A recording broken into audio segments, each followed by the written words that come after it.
Hello everyone, good morning. আগদিনাই মানুহজনে পটলৰ পুলি এটা আনিছিল। পটলৰ পুলি বুলি নকয় চাগে ইয়া আলু। মানে আলুটোৰে সৈতে পটলডাল ৰুলেহে হেনো হ'ব।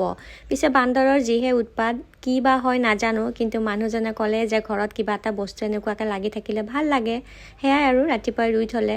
এইপিনে উলালা মোৰ গাখীৰ চাহ কাপ ৰেডি হৈ গ'ল। আগদিনা ৰাতিৰ অকণমান দালি আছিল, সেইখিনিৰে ৰুটিখন খাম। আৰু আগদিনা ৰৈ যোৱা দালিৰ লগত ৰুটিখন খাই এনেও খুব ভাল পাওঁ। ৰাস্তাত কিবা এটা চাব যাওঁতে ভাল দৈ পালোঁ, সেইকাৰণে দৈখিনি ৰাখি থ'লোঁ। সঁচাকৈ দেই, দৈখিনি ইমান ডাঠ আছিল যে আচৰিত। ল'ৰাই লগ ক'লে যে মা মই চিৰা দৈ খাম। মই বোলো হ'ব দিয়া, আৰু মই জানো লোভ সামৰিব পাৰিম। ল'ৰাক দিয়াৰ লগতে ময়ো এটা গিলাচত উলিয়াই ল'লোঁ।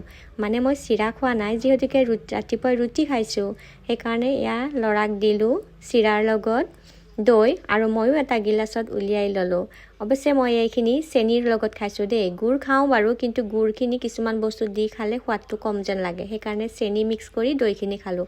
সঁচাকৈয়ে ইমান ধুনীয়া আছিল নহয় দৈখিনি, আচৰিত। আৰু দুপৰীয়াৰ সাজত এয়া ভাত সাজ মাংসৰে বনাইছিলোঁ বাৰু, চিম্পলকৈ এসাঁজ। আৰু খাই মেলি লৈ আবেলিলৈ ওলালোঁ পাৰ্লাৰলৈ।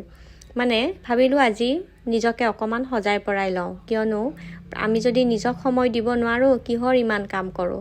হাজাৰখিনি কাম কৰিও নিজক যদি অকণমান সময় দিব পাৰোঁ তেতিয়াহে হেনো মেইন কথা। আমি নিজকে সময় দিব লাগে। সেয়ে ভাবিলোঁ আজি নাই, কিবাকৈ হ'লেও মানে অকণমান মাছাজ খাই আহিলোঁ আৰু একেবাৰে ৰিলেক্সিং হ'লোঁ, অকণমান ধুনীয়াও হৈ গ'লোঁ। আপোনালোকে বা কিমানখিনি ধুনীয়া দেখে নাজানো। আৰু আহিয়ে একাপ ধুনীয়া গাখীৰ চাহ খালোঁ মা বেটাই। তাৰপিছতে এয়া বোলো চাহকাপ খাই টিভিটো চাওঁ, কিন্তু আমাৰ দেখিছেনে টিভিটোত কিবা এটা হৈছে। আৰু এয়া আমাৰ গধূলিৰ আলহী দেই, পঢ়িব। তাৰপিছতে এয়া মানুহজনে দি পঠালে এগ ৰোল, আৰু এগ ৰোলটো খায়ে ভাবিলোঁ আজিৰ ভিডিঅ'টো শেষ কৰোঁ। ভিডিঅ'টো কেনেকুৱা পালে জনাবলৈ একদমেই নাপাহৰিব। লগ পাম আকৌ আন এটি নতুন ভিডিঅ'ত। আজিলৈ আহিছোঁ, বাই।